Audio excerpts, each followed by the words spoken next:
Сәлеметсіздер ме, құрметті білім алушылар? Бүгінгі зертханалық жұмысымыздың тақырыбы жақсы ерейтін тұздың жылу еруін анықтау. Қажетті құрал жабдықтар: термодинамика модулі, калориметр, желілік кабель, стакан 100 мл, магнитті араластырғыш және де өлшеп алынған арнайы тұзымыз қажет. Қоршаған ортамен жылу алмасуды азайту үшін калориметрлік стаканға жылу өткізбейтін күрте кигізіледі.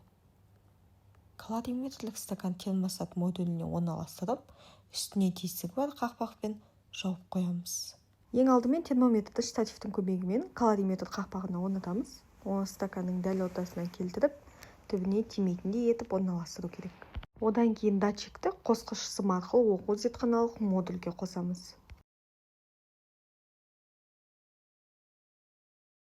Өлшеуіш цилиндр арқылы 80 мл дистилдеген суды өлшеп алып, оны стаканға құямыз да қақпағын жабамыз.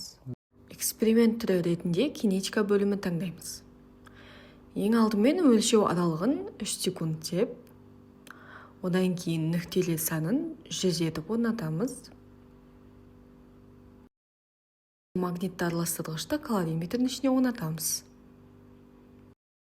Келесі араластырғышты 1 немесе 2 жылдамдыққа қосамыз. Арнайы массасы 2 грамм болатын аммоний хлорид тұзын дайындап аламыз. Неде жазу батырмасын басамыз. Директе жазыла бастағаннан кейін кемінде 2 минут күтеміз. Бұл температура қисығын бастапқы бөлігін алу үшін қажет. 2 минут өткен соң тұзды калориметрге енгіземіз. Осы кезде температураның өзгерісін бақылап, директердің жазылуын жалғастырамыз. Тұз толық ерігенше және температура тұрақталғанша жазуды тоқтатпаймыз.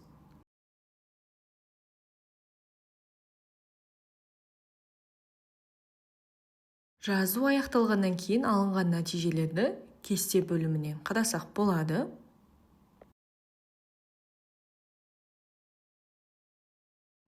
Температураның уақытқа тәуелділік графигін график бөлімінен ашамыз. Жоғарғы бөліктегі 2 өрістіде термометрді таңдап, графикті бақылаймыз. Алынған график бойынша есептеулер жүргізіп, калориметрдің тұрақтысын есептейміз.